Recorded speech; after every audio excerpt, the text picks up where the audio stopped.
M2 Capital presenta.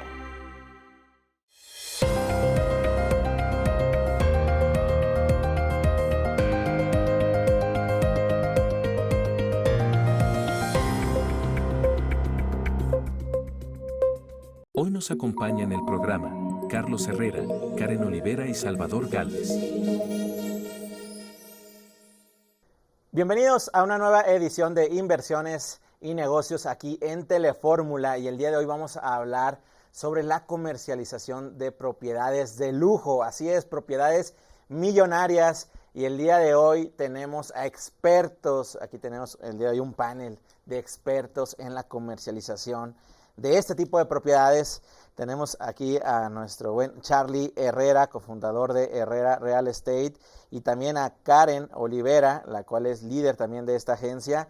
Y también el día de hoy tenemos a Salvador Gálvez, conocido como el Rey Inmobiliario y también experto en propiedades, comercialización de propiedades de lujo. Así que bienvenidos. Gracias por el espacio. Estar aquí, por la invitación. Muy bien, y bueno, lo primero que quisiera hablar es ¿qué se considera como una propiedad de lujo? En el mercado inmobiliario existen muchos tipos de propiedades, industriales, turísticas, habitacionales y demás, pero ¿qué se considera en el mercado como una propiedad de lujo? ¿Quién inicia? Si quieres podemos empezar por acá, Juan Carlos. Creo que antes de ponerle un valor al lujo, creo que el verdadero lujo es esta parte de entender los detalles. Desde lejos un tema de ubicación, conocer la distribución completa de lo que es, hablando de una villa, ¿no? Una villa frente al mar, hablándote en Bahía Tancá.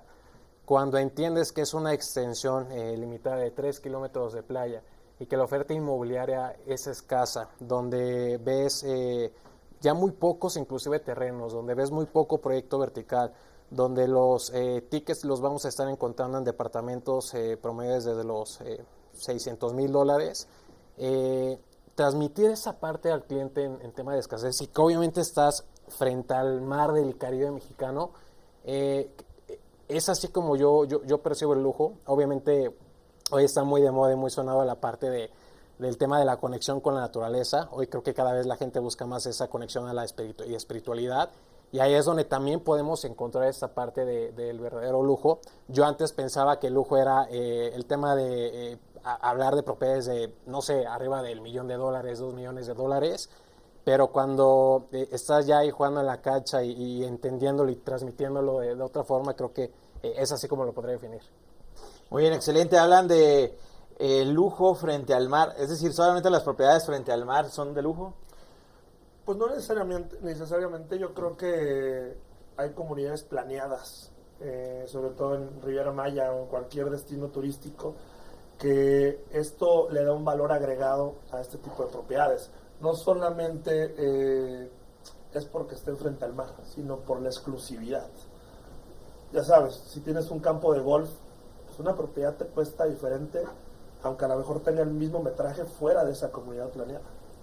Y me gustaría añadir también que hoy en Tulum en específico estamos viendo un lujo sustentable, un tipo de propiedad en donde están conservando gran porcentaje del terreno como selva natural, o que están haciendo medidas más costosas, pero para hacer el desarrollo con algunas especificaciones sustentables que el turismo valora, lo paga, porque hoy el lujo también es ese contacto con la naturaleza, esa vida libre, conectada con tu esencia. Estamos volviendo en Tulum a muchos proyectos que vuelven a la esencia del ser humano, que conviven con esos detalles naturales. ¿Qué es lo que específicamente valora de la naturaleza? Es decir, ¿qué tipo de amenidades que se mezclan con la naturaleza?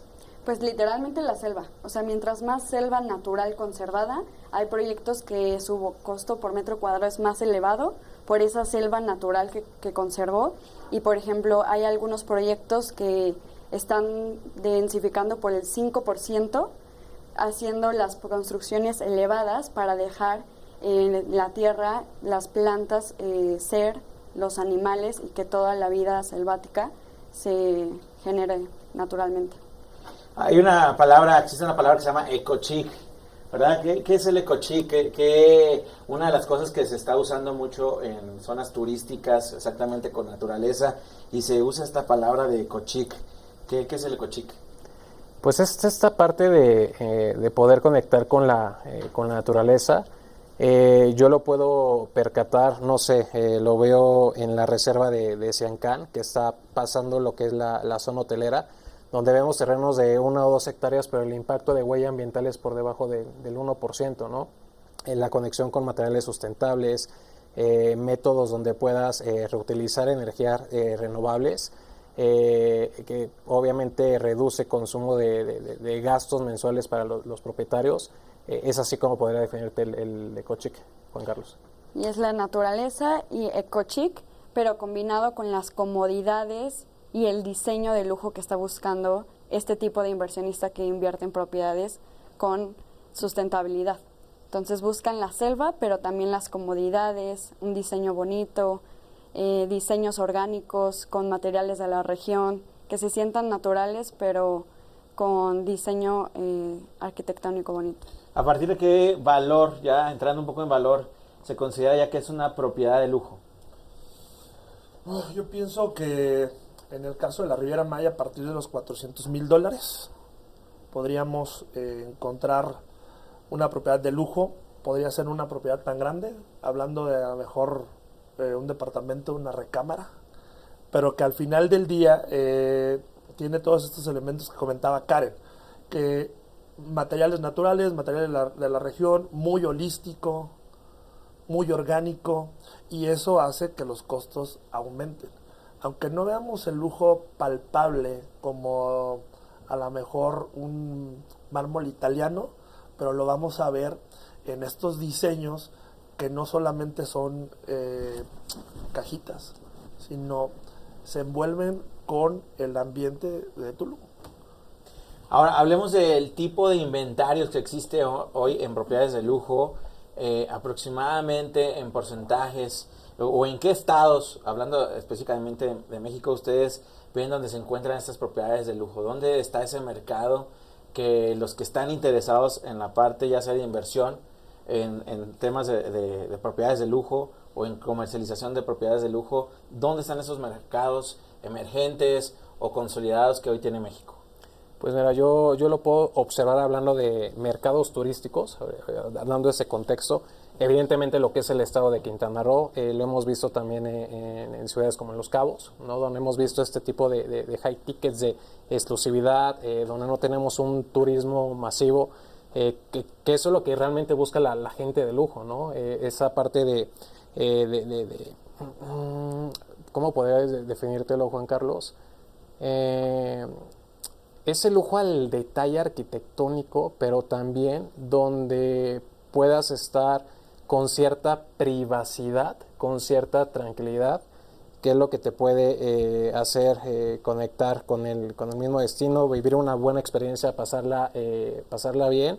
Pero bueno, para no irme tanto a alargar la pregunta, creo que esos destinos, hablando en comparativa de lo que he podido percatar del mercado.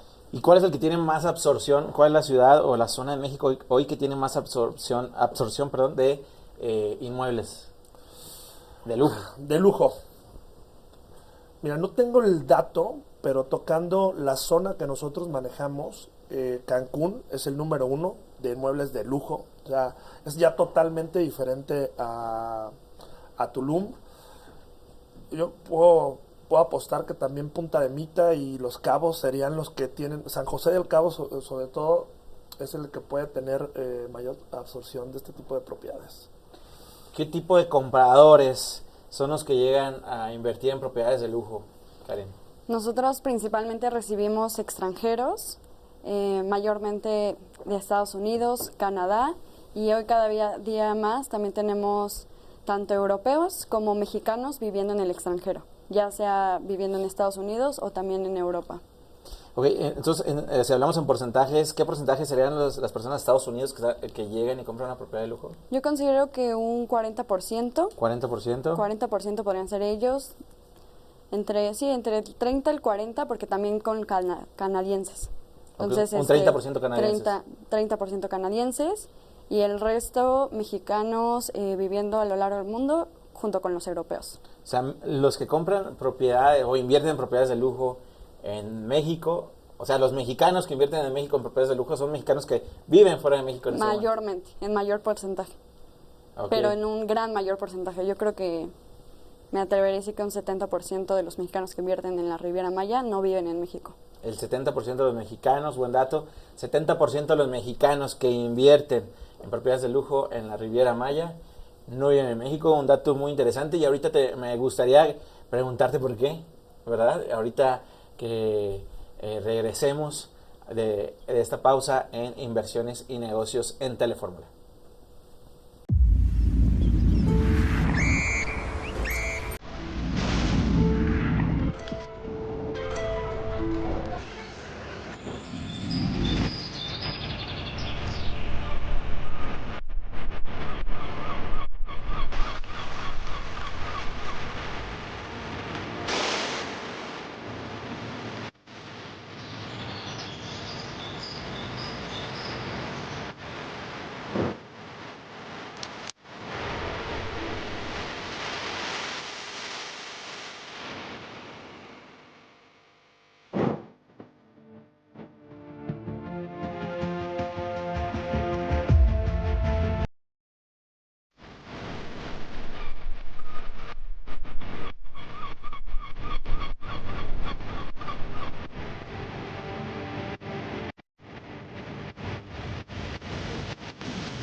Y estamos de vuelta aquí en Telefórmula y estamos hablando en este programa de inversiones y negocios con un dato muy interesante. El 70% de los mexicanos que invierten en propiedades de lujo en la Riviera Maya no viven en México.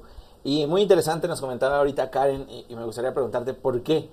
Cuando platicas con ellos, es un tema de sentimiento, de invertir en México, sí, y ellos vivir lejos. A ver, platícanos por qué sucede esto. Va mucho por ahí. Muchos de ellos salieron a muy temprana edad del país o quizá fueron hijos de padres inmigrantes, por lo que sí tienen en su corazón el sueño de regresar a vivir a México. Y la mayoría de ellos ni siquiera conoce la Riviera Maya presencialmente, o muchos de ellos sí, pero se enamoran por el crecimiento, por las playas hermosas, por toda la diversidad natural. Yo creo que también ellos, al estar lejos de la cultura, es cuando más la valoran, y al momento en el que deciden invertir en un patrimonio o en su próxima casa de retiro, buscan un paraíso como el que tenemos por acá. El mercado, sé que llevas varios años ya en este mercado de propiedades de lujo. ¿Cómo se ha comportado? ¿Hace cuántos años entraste al mercado de lujo? ¿Cómo se ha comportado en los últimos años? ¿Ha bajado, ha subido, se ha mantenido? Platícanos un poquito de la historia en el mercado que ha vivido las propiedades de lujo. Bueno, ya voy a cumplir 6 años. Entré poquito antes de la pandemia. Y creo que la pandemia fue un detonador para que mucha gente que vive en Estados Unidos volteara a ver la Riviera Maya. De hecho, creo que eso fue lo que aceleró el ciclo.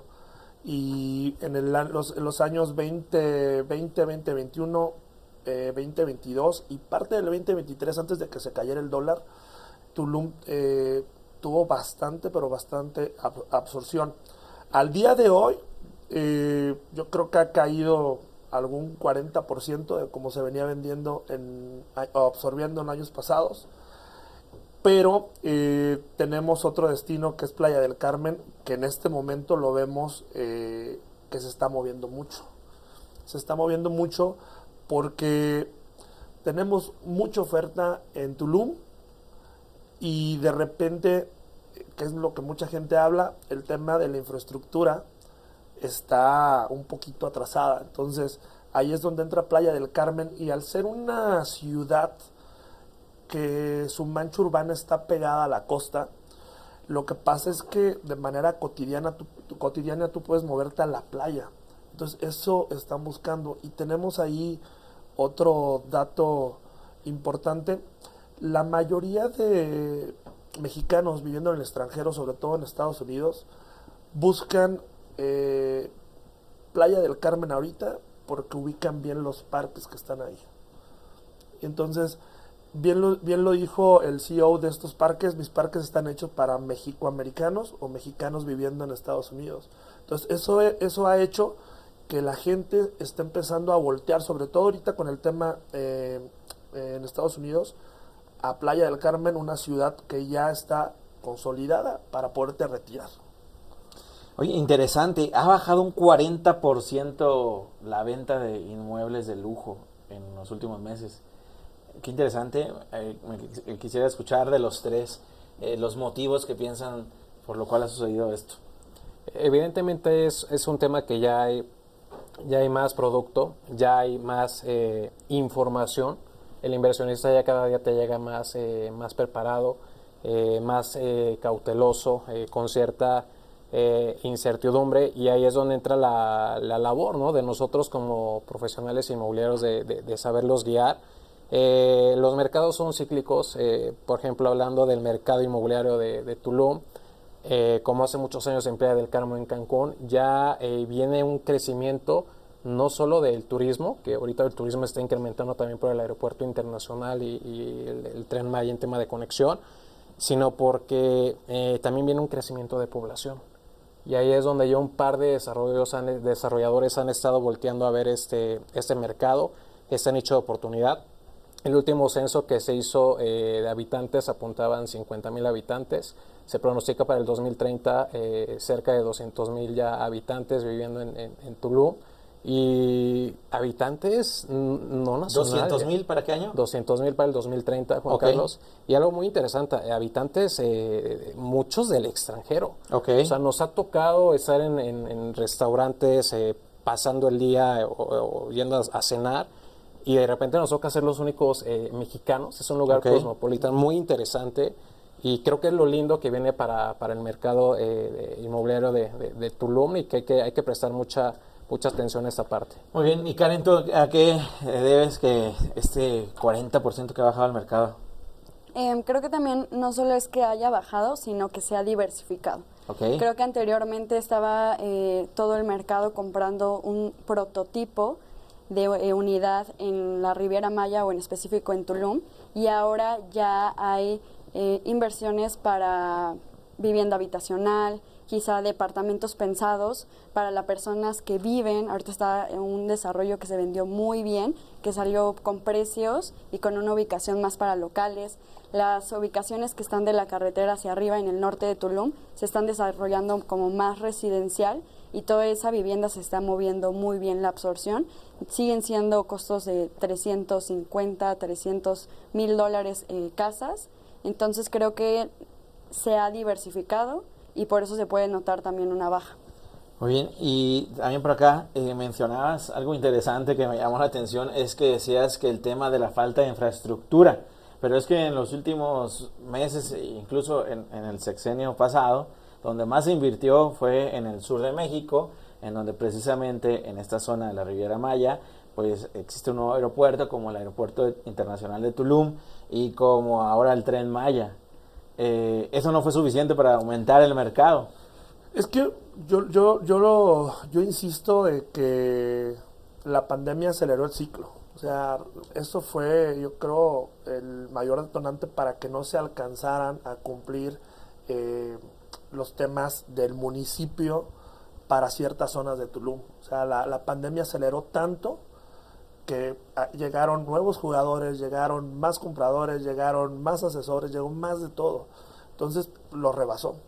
Sí, o sea, tenemos, yo les digo, ¿cuántos pueblos mágicos tienen un aeropuerto internacional? O sea, yo creo que Tulum es el único que tiene un aeropuerto internacional en México.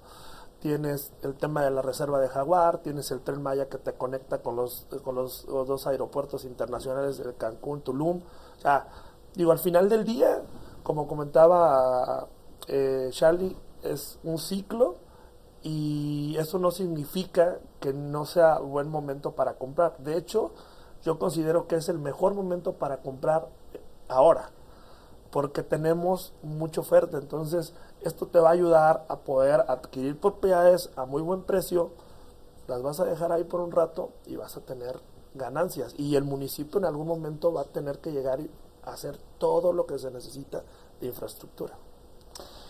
Muy bien, ¿en qué ciclo estamos? ¿En qué ciclo inmobiliario nos encontramos en el tema de propiedades de lujo?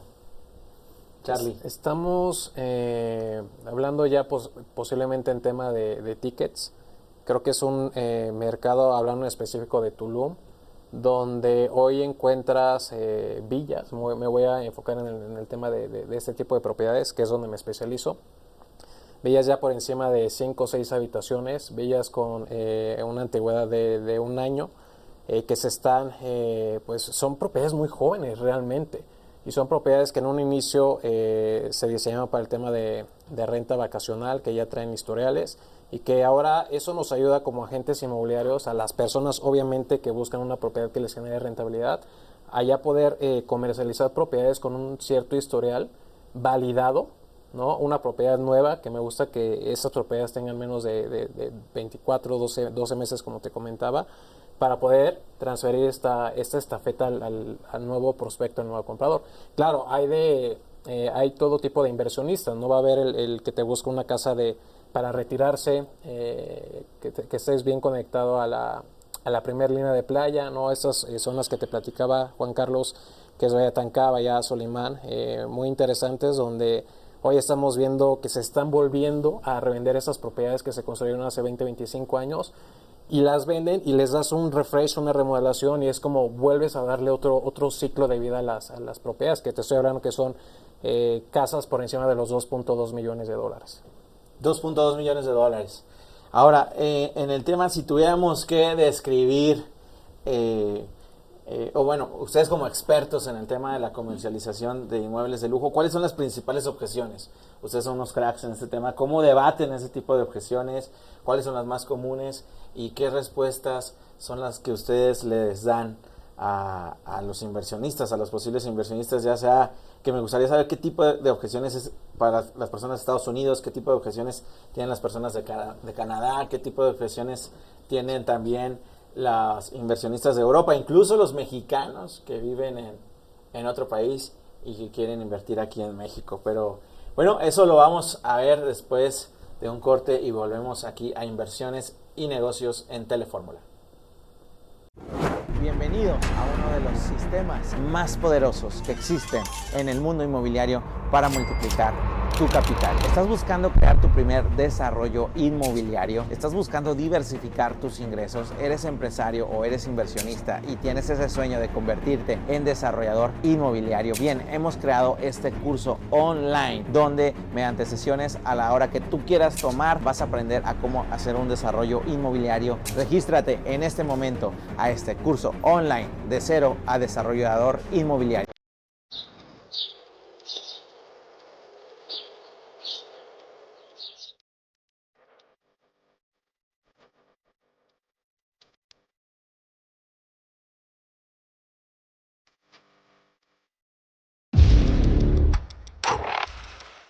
Facebook Juan Carlos Zamora. Instagram Juan Carlos Zamora.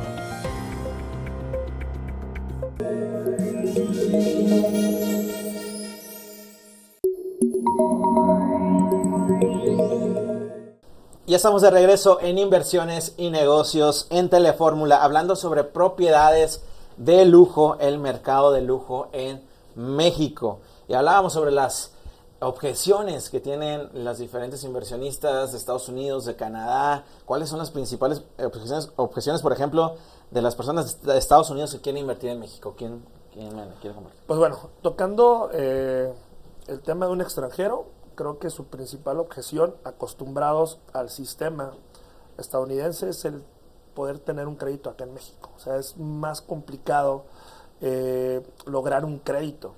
Sí, ya hay instituciones que te lo dan, pero bajo ciertos lineamientos. Entonces, también tenemos por ahí el tema del fideicomiso, que hay que buscar las palabras correctas para que entiendan que es su propiedad y que ellos tienen todos los beneficios de tener una propiedad, y que finalmente es la ley, ¿no?, la que nos dice que hay que comprar una propiedad con un fideicomiso. Yo creo que estas son las dos principales objeciones de un extranjero.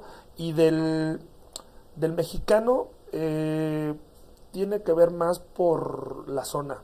Acostumbrados ellos ya a un nivel de vida diferente, buscan que toda su zona sea pues igual de bonita como la tienen allá en Estados Unidos, ¿no? Entonces hay que darnos la tarea de decir que, bueno, al final del día la Riviera Maya es el paraíso, y tener ese mar tan espectacular no te va a pasar en San Francisco o incluso en California. Platícanos, Karen, ¿a ti qué tipo de objeciones son las que te han tocado? Sí, los americanos principalmente se sorprenden mucho, como dice Chava, por la tasa de interés. Realmente es un punto muy importante. Que son altas. Que son altas, las tasas de interés les parece demasiado altas. También el porcentaje de enganche, de pago inicial, allá se acostumbra mucho menos del 10%. Es mucho más fácil adquirir propiedades, entonces se sorprenden con que la mayoría está en el 30%. Buscan seguridad, entonces normalmente a ellos los estamos enfocando en comunidades planeadas, comunidades con seguridad. Europeos generalmente se fijan mucho en esas áreas verdes que platicábamos, en esa selva, en esa sustentabilidad. Son los que más valoran esos puntos al momento de elegir un desarrollo. Y los, creo que la principal objeción es que el precio. Llegan pensando, quizá viniendo de Estados Unidos, que va a ser mucho más económico, pero la Riviera Maya es un destino de clase mundial, un destino de lujo, y es la sorpresa inicial al conocer los precios. Aunque, bueno, no sé si ustedes han hecho una comparativa de cuánto es el valor de una propiedad frente al mar, por ejemplo, en Estados Unidos, en Florida o en Quintana Roo. ¿Tienen ese dato? Aproximadamente, ¿cuánto puede costar un departamento Pues mira, frente al mar en Florida versus Riviera Maya? Lo que te puedo decir es, justo hoy hablaba con un cliente de Nueva York, ¿no? Un departamento de 2 habitaciones, $2 millones, una bella en primer línea de playa en Bahía Tancá, $2.2 millones, ¿no? Okay. O sea, ese es el ejemplo más claro y fresco que te puedo tener. Y complementando la información muy buena por parte de Chava y de Karen, creo que existe la objeción a través del miedo, y el miedo surge a través de la desinformación. El tema del fideicomiso sí es muy importante, pero también nuestra labor es aperturar los canales suficientes y que mejor sean beneficiados a un corto, mediano y largo plazo. A ver, si un inversionista quiere diversificar y tener varias propiedades que les esté generando ingresos, yo a un extranjero le sugeriría 100% la creación de una empresa y saberle explicar de que no vas a pagar doble tributación, en qué tiempo se apertura, que te cuesta $1,500, ¿no? Que necesitas ya no un socio mexicano, hoy basta con tener un representante legal mexicano, y pueden ser 2 socios extranjeros que puedan estar aperturando una empresa, e inclusive poder comprar propiedades que estén dentro de una empresa. Es mejor la compra de acciones a comprar el bien inmueble como tal, porque te estás ahorrando en el ejemplo de un inmueble comercial como un hotel en primera línea de playa de Tulum. Si tú compras el bien inmueble, estarías pagando el 16% del IVA, porque es un inmueble comercial y sabemos que se paga aquí en México, más un 4% del ISABE, que incrementó el año pasado en Tulum de un 3 a un 4, será un 20% más que tendría que desembolsar versus a comprar las acciones de la empresa, y eso acelera el proceso. Tienes el activo, obviamente les tiene que informar que se debe hacer un due diligence, porque hay que averiguar que esté todo bien con este activo que está dentro de la empresa, y son ese tipo de caminos que van a brindando la confianza al inversionista para que podamos impulsarlo a dar un siguiente paso. ¿En qué se fija realmente el extranjero cuando quiere invertir en México? Sí, o sea, a ver, al extranjero le cuesta mucho el tema de la preventa. Sí buscan más un tema de entrega inmediata. Es lo que ellos buscan, es la seguridad. O sea, quieren que sea seguro, porque al final del día sí hemos tenido preventas donde pues ha pasado que tardan en entregarlas, ¿no? y ellos se van más a la segura. Dicen, yo no soy de este país, no conozco, lo que quiero es una entrega inmediata. Fíjate que en el caso del americano, de repente buscan más que un tema de retorno de inversión o rentabilidad, sí tener el lujo y estar muy cerca de la playa. El poder salir y caminar y ya estarse bañando. Yo creo que lo buscan mucho, pero sí, ellos para su seguridad buscan mucha entrega inmediata. Pues yo sé que ustedes son expertos en atraer ese tipo de inversionistas de altos montos. Ahorita hablabas propiedades arriba de 2.2 millones de dólares. Quiero que cada uno de ustedes me dé su mejor tip para atraer este tipo de inversionistas o compradores en propiedades de lujo. Karen. Bueno, para atraer inversionistas de ese calibre, primero se empieza por tener un buen inventario. Cuando tú eliges representar un inventario de buena calidad, con un buen desarrollador, con buenos acabados y a su vez le haces promoción, tienes muchas más probabilidades de atraer ese inversionista para que primeramente sepas que vas a poder cumplir con lo que prometes. Y dos, hoy en día nuestro canal principal es mucho las redes sociales, es una manera de exposición, una manera en la que nos conozcan, y cuando se encuentran en el punto de encontrar propiedades que llenen sus expectativas, pero también una persona que les parezca capaz, profesional y confiable, es cuando dan el paso de mandar un mensaje, de mandar una solicitud y de empezar a crear la relación. Charlie. Complemento, y creo que Chavita igual lo va a compartir, el tema de redes sociales. O sea, es impactante la forma en la que puedes llegar de manera masiva a cientos, miles o millones de personas. Y ya hablando en este tipo de high tickets, ¿no? Sí es muy bueno el alcance. Mucha gente puede llegar nada más a preguntar por preguntar, ¿no? Y con muy poco interés.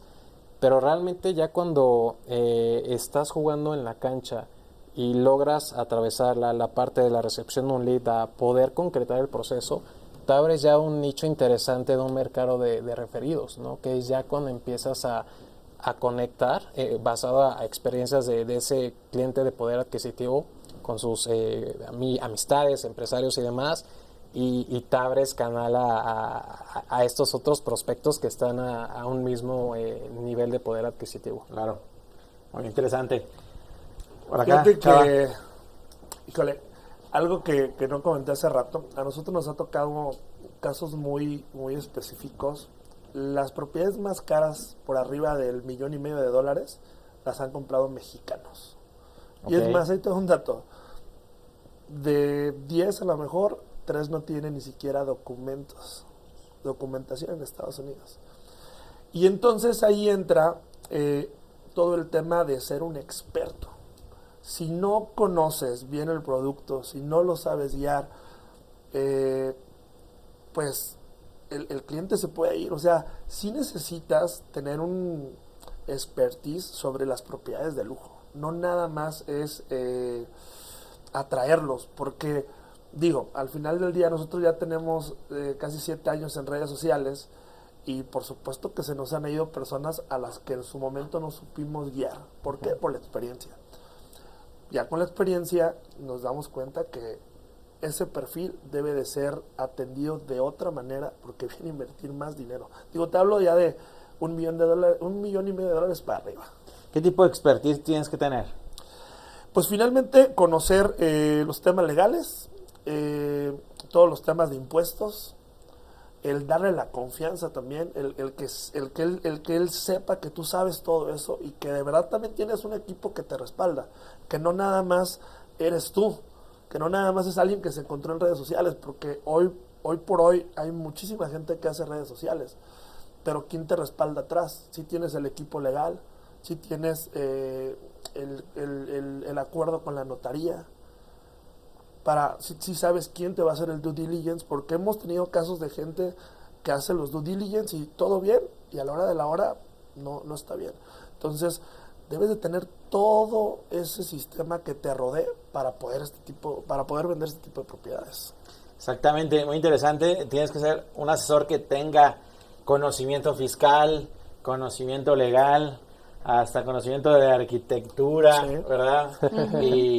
Y bueno, tienes que tener mucho conocimiento exactamente para poder asesorar precisamente a este tipo de inversionistas. Así que, bueno, vamos a un corte y volvemos aquí a Inversiones y Negocios en Telefórmula.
Y estamos de vuelta en Telefórmula, en Inversiones y Negocios, en un tema interesante para los que quieren aprender no solamente a invertir en propiedades de lujo, sino a saber cómo funciona el mercado, las ventas de las propiedades de lujo. Y me gustaría que cada uno de ustedes me contara una historia de éxito que hayan tenido. ¿Cómo fue desde que encontraron al cliente la propiedad más cara que hayan vendido? ¿Cómo fue ese proceso? Cuéntanos esa historia de éxito. Si quieres, iniciamos aquí con Karen. Bueno, de mi lado lo que fue primero fue un mensaje por redes sociales, por Instagram, que nos contactó una persona que curiosamente me seguía desde hace más de 6 años, Okay, mira. desde que estaba yo en Querétaro, y es un mexicano viviendo en Estados Unidos. Él realmente tenía el sueño de vivir en México, en su retiro, y retirar a su mamá también por acá. Y cuando hacemos el cambio de mercado a Tulum y que empieza a conocer el destino a través de mis redes sociales, pues se enamoró y cuando vino a conocerme, a conocer la oficina, a conocer a mi equipo y a conocer las propiedades, realmente él ni siquiera conocía el destino. Entonces ahí, normalmente ese es un caso que nos toca muy seguido.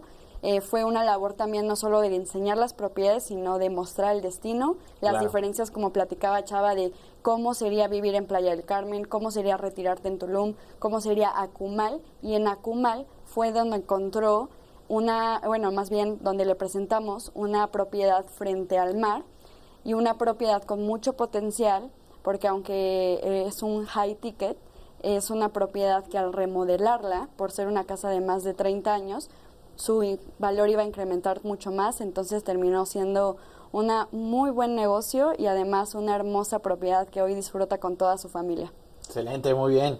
Felicidades. Por acá, Chava. Híjole, tengo varias, pero yo creo que la que no se nos olvida ahí en la agencia fue la primera que vendimos de 2.5 millones de dólares ahí en Portaventuras. Y justo llega el cliente y cuando hacemos todo el perfilamiento nos dice, pues tengo $600,000 y quiero esta propiedad que ustedes están anunciando. Entonces ya tocó llevarlo y decirle, ¿sabes qué? Es que con los $600,000 no te va a alcanzar para esta propiedad. Y él abiertamente nos dijo, ¿cómo puedo obtener esa propiedad? Bueno, pues esto es lo que cuesta la propiedad, y ahí empezamos con todo el tema del trámite. Y fue de estos clientes que te digo que él vive en Estados Unidos, muy exitoso, no tiene su documentación legal, pero al final del día se volvió en uno de nuestros mejores clientes, porque ahora ya nos dice, quiero una casa en Monterrey. Oye, pero yo no vendo en Monterrey, quiero una casa en Monterrey y quiero que ustedes me la vendan. Quiero una casa en la Ciudad de México y quiero que ustedes me la vendan. Entonces, nunca nos ha dejado por el trato que le hemos dado, por el valor que le hemos dado, y eso es muy padre, ¿no? Que una persona te confíe esa compra de sus bienes acá en México. Y estamos hablando, la última que le vendimos 40 millones de pesos ahí en Monterrey. Digo, nosotros no somos expertos en Monterrey, entonces que nos dé esa encomienda, la verdad nos hace sentir muy, muy, muy orgullosos, porque quiere decir que estamos haciendo las cosas bien y que le damos confianza. Muy bien, excelente, felicidades. Charlie. Yo tengo una muy, muy, muy linda, es la primera venta con una persona famosa, en especial del medio deportivo. Surgió igual el contacto en redes sociales, un mensaje en Instagram, la atención rápida, un primer Zoom, una visita y el poder mostrar un buen abanico de opciones, hablarle de Tulum como una persona que vive en Tulum y sabe todos los días lo que está pasando en Tulum. Generó un lazo de confianza muy, muy lindo, se concretó la operación. Se ha hecho una muy buena amistad, muy muy buena amistad, es una persona que quiero y estimo mucho, y lo importante, creo que lo bonito de nuestra profesión es eso, ¿no? Que se creen relaciones personales, ¿no? Y que basado en eso te abran camino a ese mismo tipo de personas, ¿no? Meterte ya con más deportistas activos que están en el medio y poderles guiar y asesorar, perdón, es algo muy, muy grato para mí. ¿Cuánto se gana en el mercado como un broker o un asesor inmobiliario vendiendo propiedades de lujo, Karen? Bueno, la comisión promedio en la Riviera Maya es del 6%, pero también hay un momento, cierto ticket, en donde son propiedades, como le llamamos nosotros, de corretaje, en donde son representadas por un asesor que asesora a la persona que está vendiendo y el otro que representa al comprador. Entonces es entre el 6 y el 7 dividido entre 2 del valor de la propiedad. Ok, muy bien. O sea que una propiedad de $1 millón, ya te estás ganando $60,000. Sí. Muy bien, muy bien. Eso es bueno, $1,200,000 pesos, convirtiéndolo, ya es muy bueno. Entonces, para los que están también inspirados o se están inspirando en este programa, en comercializar inmuebles, ya ven, también es un gran trabajo, ¿verdad? Y es un gran esfuerzo. ¿Y cuál es una buena meta de venta al año para un asesor que vende propiedades de lujo? ¿Cuál es la meta de venta en cantidad, en monto, que digas, bueno, esto es bueno, por acá? Chava. Bueno, en el caso de nuestra agencia, buscamos que sea por lo menos $10 millones. O sea, hoy al día un agente tiene que estar vendiendo $10 millones al año para que siga en la agencia. Si no, lo tenemos que mandar a fuerzas básicas. Un agente tiene que vender 10 millones. Un agente. Por agente. Por agente. Tiene que vender $10 millones. $10 millones. Ok, ¿y cuántos agentes más o menos? Hoy tenemos 20. Hoy tenemos 20. Aumentamos la plantilla de 10 a 20 justo por eso. Ok. Porque hemos tenido muy buena llegada de clientes este año. Aumentamos la plantilla, pero eso es lo que estamos nosotros al momento pidiendo, que sean esos 10 millones, porque ya lo tenemos medido. O sea, la gente que eso es muy importante, no nada más es subir a redes sociales y ya, sino te tienes que dedicar casi 24/7, y para lograr esa cantidad de dinero de ventas al año tienes que meterte todos los días, sábados, domingos, no hay descansos, ¿no? Nosotros en el festivo tuvimos nuestra junta semanal. Así es este negocio, para llegar a esos montos. Muy bien, muy interesante, muy interesante. ¿Qué opinas, Charlie? Bien, al final ese es un trabajo de tiempo y medio completo. Hay que obsesionarse por esta profesión. A los que les interese involucrarse en el gremio, ¿cuál sería una buena meta? Que se informen. O sea, antes de crear contenido, o sea, sí estar bien informados, conocer todos los procesos para, pensándolo en grande, ¿no? Pegas un video viral, hay que sostener toda esa abundancia, yo le llamo. Hay que saberla recibir, tener los procesos y el conocimiento de venta de inicio a fin. Las especializaciones es otra de las cosas que yo sugiero mucho. Hay muchas oportunidades en el mercado de Riviera Maya, pero si te especializas en cierto producto, no sé, en hoteles o en villas o en terrenos o en preventas, en ciertos tickets, ahí te puedes convertir en el mejor, ¿no? Y creo que hoy es un momento temprano donde la gente puede empezar a posicionarse fuerte en redes sociales con el tema de especializaciones. Recomendaciones para los desarrolladores inmobiliarios, ustedes como las personas que están más cerca del cliente, el asesor del cliente, ¿qué recomendaciones le tienen a los a los desarrolladores inmobiliarios que se dedican a la creación de productos de lujo, Karen? Yo les recomiendo que no solo se centren en desarrollar proyectos que sean vendibles, sino que sean buenos para el usuario final. Creo que hubo mucho desarrollador que se enfocó más en productos que fueran fáciles de vender, y lo primordial para que sea una buena inversión para quien te compra, para quien el asesor que te vende, es que realmente estés ofreciendo valor para esa persona que lo va a usar o que está buscando generar un buen retorno de inversión o que busca retirarse con buenos espacios y dignidad. Muy bien, excelente, gracias, Karen. Pues Chava. concuerdo con Karen, ¿no? O sea, creo que de repente a estos mercados llegan muchas personas queriendo hacer el negocio de su vida. Y hoy por hoy vemos desarrollos que se están quedando ahí atorados porque no van con la esencia de Tulum, sobre todo en Tulum, no van con la esencia de Tulum. Y pues la recomendación es esa, que hagan sus estudios de mercado, ¿no? Que no nada más lleguen y digan, bueno, este diseño es el que a mí me gusta y es el que voy a construir. Pues no te tiene que gustar a ti, tiene que gustarle a quien se va a quedar y a quien va a visitar la Riviera Maya, Tulum. Ok, Charlie.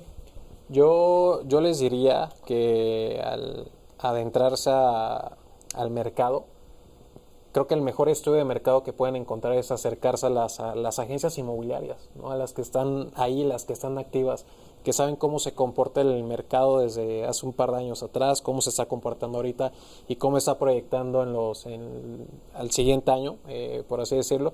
Creo que ahí es donde pueden encontrar un buen feedback y que puedan tener ese sustento económico para no depender de la venta, porque también por eso luego es que vemos mucho proyecto que no logra concluirse porque se pararon las ventas y ya no hay flujo para seguir. El sobreapalancamiento. Es correcto. Uh-huh. Así es, pues bueno, les agradezco Gracias. porque han sido Gracias. datos muy, muy interesantes, historias de éxito muy interesantes. Así que, pues nos vemos en una próxima edición de Inversiones y Negocios aquí en Telefórmula. Facebook Juan Carlos Zamora. Instagram Juan Carlos Zamora.